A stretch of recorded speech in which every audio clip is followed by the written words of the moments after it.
Welcome to the Health Awareness Podcast, your reliable companion for evidence-based health knowledge and wellness guide. Our goal is to keep you informed, supported, and empowered on your journey to better health. For links, updates, and additional resources, please check the description.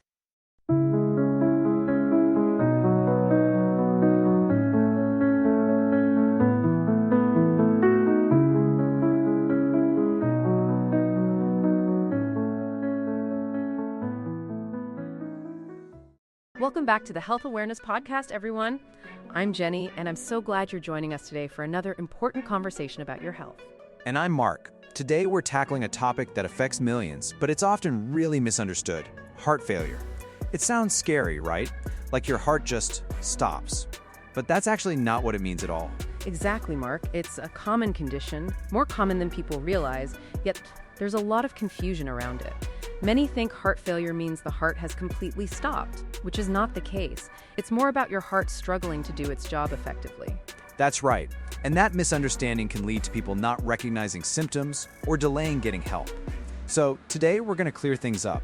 We'll explore what heart failure truly is, what causes it, the signs to look out for, how it's diagnosed, and most importantly, what you can do about it, both medically and through simple lifestyle changes. It's a comprehensive look, and we promise to keep it simple, friendly, and really practical, so let's dive in.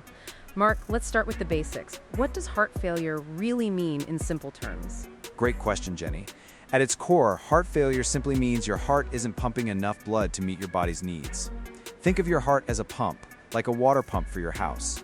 If that pump isn't strong enough, or if it's too stiff to fill up properly, it can't push enough water, or in this case, enough blood, to all the rooms in the house. That's a perfect analogy. So it's not like the pump has completely stopped working, but it's just not working efficiently. And this is really different from a heart attack, right? People often mix those two up. Absolutely, they're often confused. A heart attack is when blood flow to a part of the heart muscle is suddenly blocked, causing that part of the muscle to die.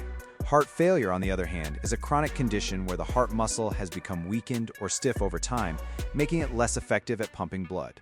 A heart attack can actually cause heart failure if the damage to the heart muscle is significant. That makes so much sense. So why does the heart become weak or stiff in the first place? What's going on internally? Well, it can happen for a few reasons. Sometimes the heart muscle gets stretched and thin, making it too weak to pump forcefully, which we call systolic failure. Other times, the muscle becomes thick and stiff, meaning it can't relax and fill with enough blood between beats, even though it might still pump with good force. That's diastolic failure. Both lead to the same problem: not enough blood getting where it needs to go. Okay, that clarifies things a lot. Now, you mentioned different ways the heart can be affected. Are there different types of heart failure that listeners should be aware of? Yes, there are. The simplest way to break it down is by which side of the heart is affected. We have left-sided heart failure and right-sided heart failure. The left side of your heart pumps blood to your body, so if it's failing, blood can back up into your lungs. This often leads to shortness of breath and coughing, especially when you lie down. Imagine a traffic jam right before the main exit. Everything backs up. So if the left side is responsible for sending blood out to the body, then left-sided failure means problems with lung congestion. Precisely. And then there's right-sided heart failure. The right side of your heart pumps blood to your lungs. If it's failing, blood backs up in the veins that bring blood to the heart. This often causes fluid to build up in your legs, ankles, and even your abdomen. Think of it like a clogged drain in your sink. The water just starts pooling up. Ah, so the swelling we often associate with heart problems would be more related to right-sided failure then. And what about congestive heart failure, or CHF? We hear that term a lot. You're spot on, Jenny. The swelling is a classic sign of right-sided failure. And congestive heart failure, CHF, isn't a separate type, but rather a term often used when fluid buildup or congestion is a prominent symptom.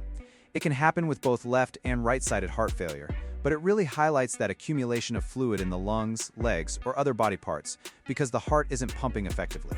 Okay, so it's like a symptom of heart failure rather than a different kind of heart failure itself. That clears that up.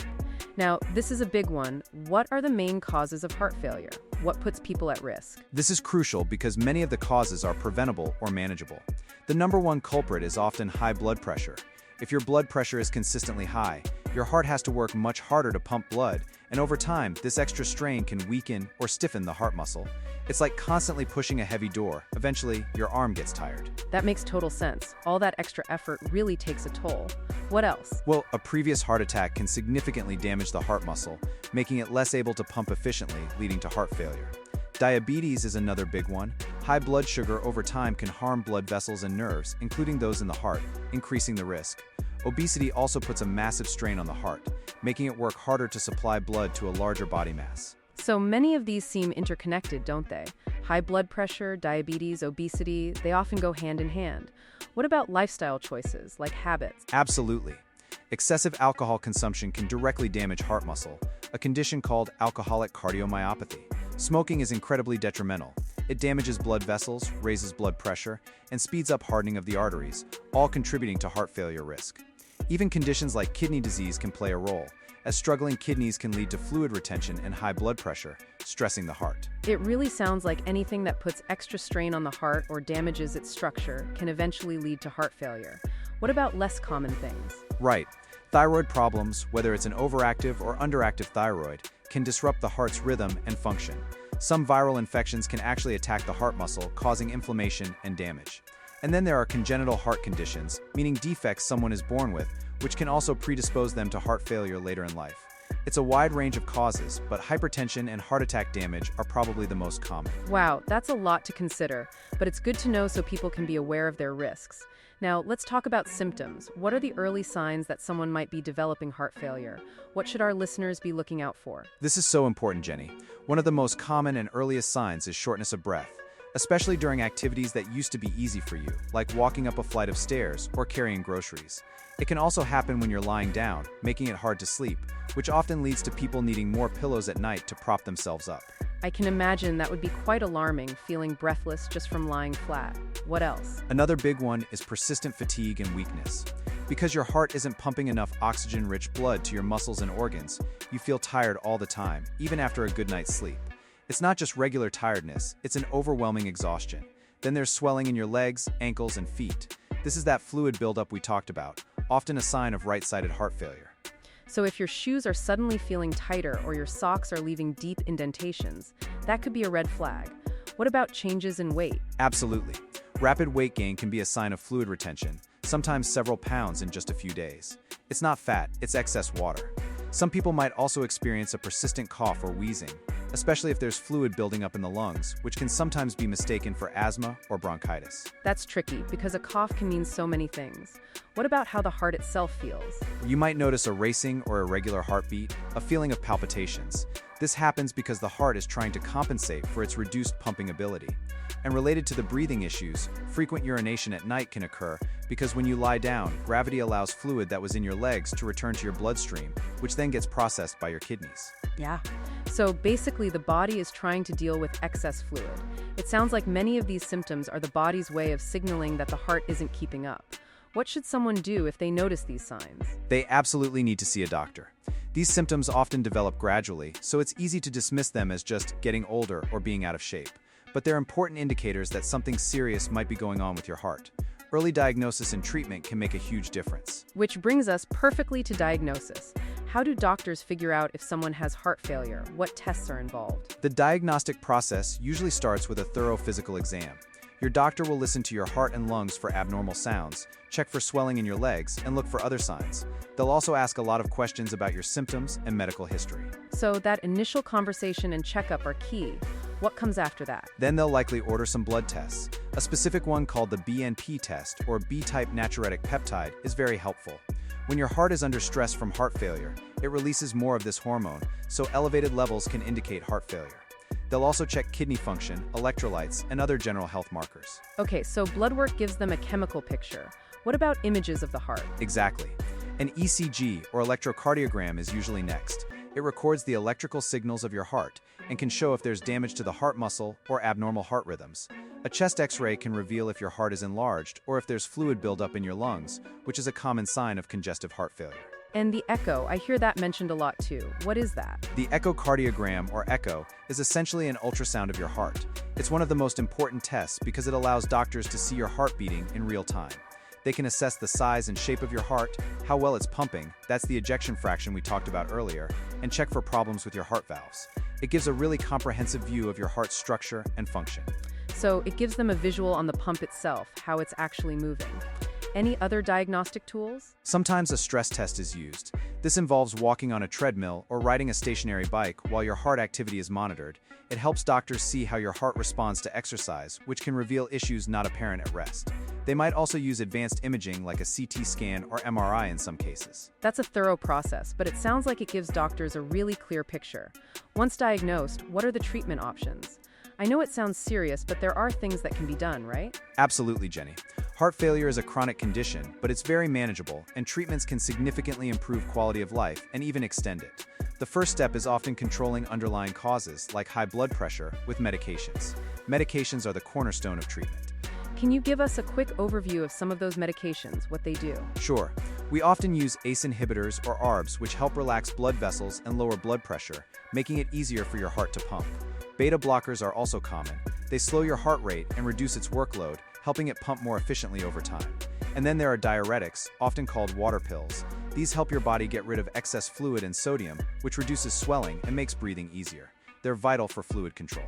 So some help the heart relax, some help it pump better, and some help with the fluid backup. That makes sense. What about more invasive treatments? In some cases, surgery might be an option. This could include things like coronary bypass surgery to improve blood flow to the heart if there are blockages, or valve repair or replacement if a faulty heart valve is contributing to the problem. In severe cases, a special pacemaker or even a heart transplant might be considered, but those are usually last resorts. It sounds like there's a spectrum of interventions. And when would hospitalization be necessary? Hospitalization is usually needed when symptoms suddenly worsen, like severe shortness of breath, significant fluid retention that's hard to control, or if there's an acute complication. It allows doctors to stabilize the patient, adjust medications, and manage symptoms quickly. Okay, so medical interventions are clearly important, but what about what listeners can do every single day? Let's talk about natural lifestyle fixes. This is where people can really take control, right? Absolutely, Jenny. Lifestyle changes are incredibly powerful, both for managing heart failure and for preventing it in the first place. One of the most critical things is a low-salt diet. Sodium makes your body hold onto fluid, which puts more strain on your heart. Reading food labels and avoiding processed foods are key here. Think fresh. That makes a huge difference, cutting down on salt. And I'm guessing more fruits and vegetables are high on the list too? Absolutely. A diet rich in fruits, vegetables, and whole grains provides essential nutrients and fiber, which are great for heart health and managing weight. Think of colorful plates. Regular, light exercise is also vital. Even a gentle daily walk can strengthen your heart, improve circulation, and boost your mood. Always check with your doctor first, but movement is key. So nothing too strenuous, but consistent activity. What about those habits we talked about earlier? Oh, unequivocally, stopping smoking is paramount. It's one of the best things you can do for your heart health, and limiting alcohol intake is crucial as well, as excessive alcohol can directly harm the heart muscle. Also, reducing stress is incredibly important. Chronic stress raises blood pressure and inflammation, both bad for the heart. Practicing mindfulness, yoga, or spending time in nature can help. Stress management is so vital for overall health, not just the heart, and weight management. Maintaining a healthy weight eases the burden on your heart. Even modest weight loss can make a big difference. Another practical tip is to monitor your blood pressure daily at home. This helps you and your doctor see if your treatment plan is working and if adjustments are needed. It puts you in the driver's seat of your own health. That's empowering, definitely. What about fluids, since we talked about fluid retention? Yes, tracking your water intake is crucial. For people with heart failure, doctors often recommend fluid restrictions, especially if there's a lot of swelling. It's about finding that balance. And finally, getting enough quality sleep is vital.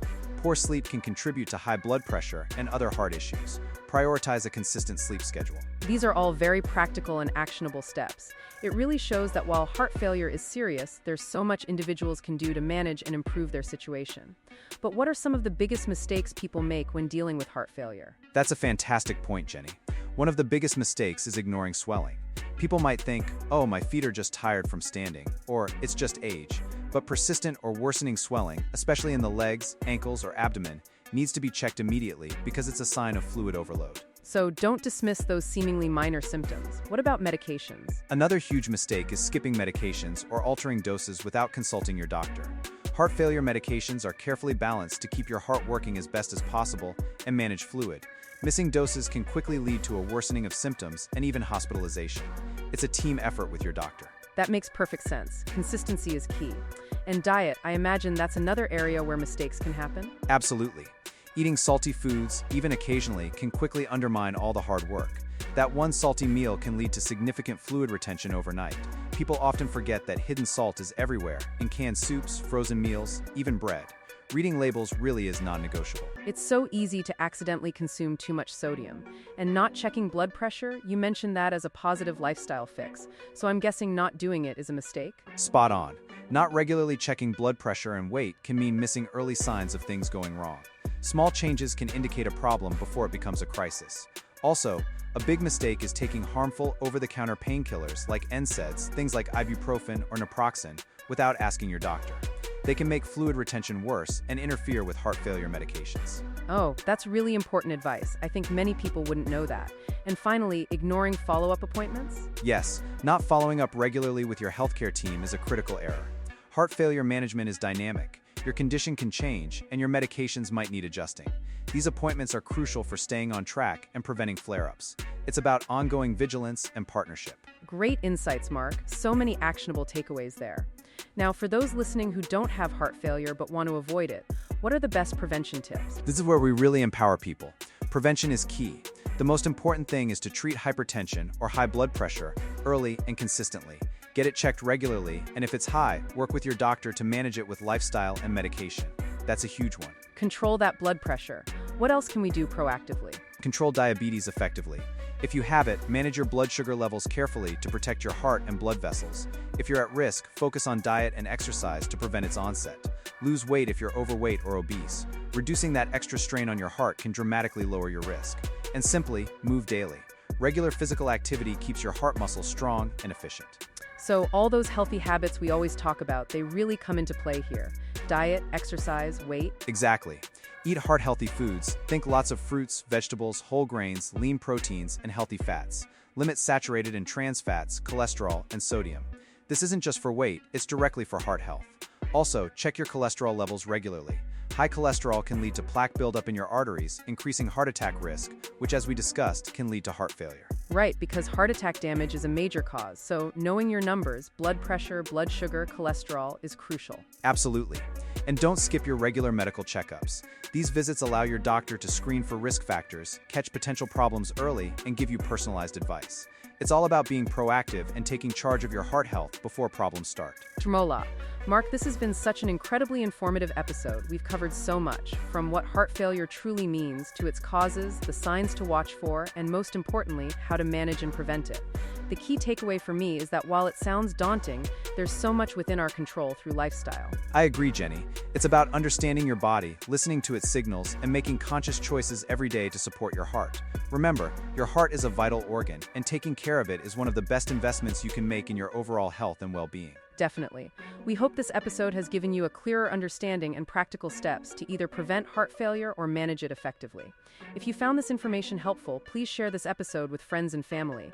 You never know who might need to hear this message. And don't forget to subscribe to the Health Awareness Podcast wherever you get your podcasts so you don't miss out on future episodes.